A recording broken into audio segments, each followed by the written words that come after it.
Okay. Magre-react lang tayo dito sa patungkol dito kay Senator Amy Marcos. Itong si Senator Amy Marcos ay hinamon ng Malacanang. Okay? Alam na natin kung sinong naghamon dito. Duda ako rito, si Auntie Claire Castro na naman ito. Ano ba ang hamon ng Malacanang? Sabi ng Malacanang, Malacanang has challenged Senator Amy Marcos to formally file charges before the Office of the Ombudsman or the Department of Justice o DOJ against the alleged buwayang mastermind she linked to the flood control scam. Sabi dito sa caption, sinong buwayang mastermind? Palas dares Amy Marcos to file raps in flood control scam. So ang Malacanang pa ang nagsasabi, sino ba ang buwayang mastermind? Nagtatanong sila dyan sa Malacanang. Idi sino pa ba? O tanungin nyo mga sarili nyo dyan, sino ba ang mastermind? Baka nasa harap nyo lang. Kasi po, binalita po ito ng politiko. Tapos ngayon, hinahamon na nila itong si Senator Amy Marcos. Ako nga sa totoo lang, bilib na bilib ako dito kay Senator Amy. Kasi kapatid ito ng presidente. At alam ko naman, ako in my own analysis, dahil magkapatid itong si Senator Amy at si BBM, hindi yan aaminin ni Senator Amy na ang mastermind sa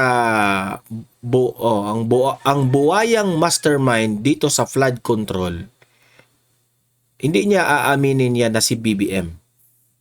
Mas aaminin pa ni Amy Marcos na si Martin Romualdez ito. Yan ang analysis ko dyan lagi namang sinasabi yan ni Senator Amy na meron talagang malaking corruption dyan sa flood control. Tapos, alam ni Senator Amy na si Martin Romualdez po ang dahilan bakit nagka-watak-watak ang unit team na binuo nila. Kasi ang author naman talaga niyan sa unit team na yan ay si Senator Amy. Siya naman talaga ang kumbaga nagpakilala kay BBM, kay to VP Sara. Kasi ang magkaibigan dyan, si Senator Amy at si FPRRD. Okay? At naging kaibigan na rin ni Senator Amy itong si VP Sara. So siya ang nag-convince kay VP Sara na maging running mate ni BBM. Sinusuyo nila yan sa Davao noon. Pumunta sila ng Davao, tapos sinabihan nila si VP Sara na ikaw ang magiging presidente. Tapos si Bongbong ang vice president. Yan ang pinakaunang idea ni Amy Marcos. Kasi malakas naman talaga si VP Sara at that time. Siya yung laging nag-number 1 sa ratings. Tapos sabi ni VP Sara, ayaw niya. Kasi si VP Sara, hindi man siya hungry sa power. So si BBM at si Amy, kahit anong sabihin ninyo kay Amy, kung anong itawag nyo kay Amy na manggagamit si Amy, ginamit ba niya si VP Sara? Ang point is, kasi ayaw tumakbo ni VP Sara bilang presidente, sinusuyo pa rin nila si VP Sara. Sinabihan nila na kung ayaw mong tumakbong presidente, si BBM na lang ang presidente, tapos ikaw na lang ang vice president. Yun po ang nangyari. ayaw pa rin ni BP Sara. Pero, iniisip rin ni BP Sara na si Tatay Digong ay, paalis na ng Malacanang kasi magsi 6 years na. Tapos na yung termino. So, si BP Sara, dahil concern siya sa mga Pilipino at ayaw niyang maging presidente kasi hindi naman siguro daw maganda na parang hungry for power ang mga Duterte kasi galing pa sa tatay tapos ang anak naman ang presidente. So sinabi ni BP Sara, okay, kasi maganda naman ang pamamalakad ng mga Duterte, ang kanyang tatay, edi sabi ni BP Sara, para matuloy ang mga magagandang ginawa ni Tatay Digong, ang kanyang ama, at mapagpatuloy pa yung mga plano ni Tatay Digong, sige, may usapan tayo. Tatakbo akong Vice President, makipag-tandem ako kay BBM. In that way, si BP Sara, tulong talaga yan. Number 1, tulong talaga yan ni BBM. Kasi kung hindi po makipag-tandem si BBM dito kay BP Sara, hindi talaga mananalo si BBM kasi malakas talaga si Leni Robredo at that time. And remember, noong 2016 election, hindi talaga nanalo si BBM kontra ni Leni Robredo. Okay? Pina-recount pa yan ni BBM. Kung matatandaan ninyo, sa kanilang pagkagahaman sa kapangyarihan, pina-recount nila. Hindi nila matanggap na natalo sila kay Leni Robredo. Anong nangyari? Pag-recount nila, natalo pa rin si BBM sa pangalawang counting. So, kailangan talaga nila si BP Sara na magiging running mate. So, yun ang nangyari. Nanalo.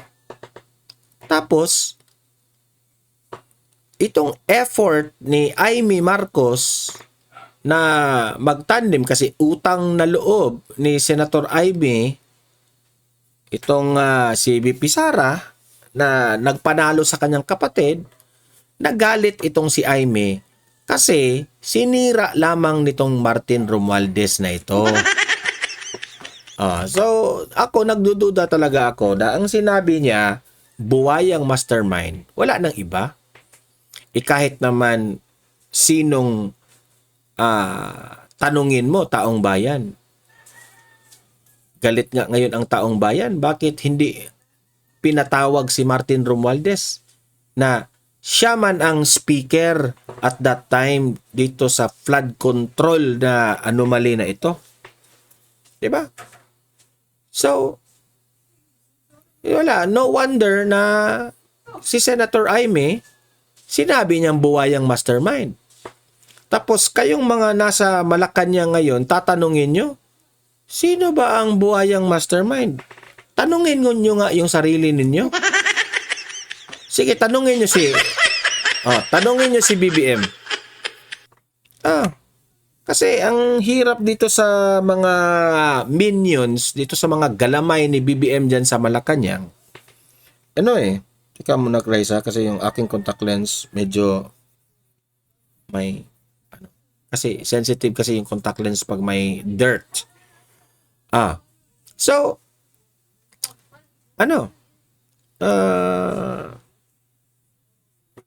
si BBM, anong nangyari? Diba? Nasira ang pangalan ni BBM dahil rin sa kanyang pinsan na si Martin Romualdez. Alam ko ang frustration ni Senator Amy. Ito na yung pagkakataon para ibalik ang pangalan ng mga Marcos. Pero anong ginawa ni Martin Romualdez? Sinira niya. Tanggang nasira na rin si BBM. Tingnan nyo ang kalagayan ngayon ni BBM. Diba? May rumors sa stage 4 na yan. Ayoko maniwala pero umakalat na yan Tingnan nyo.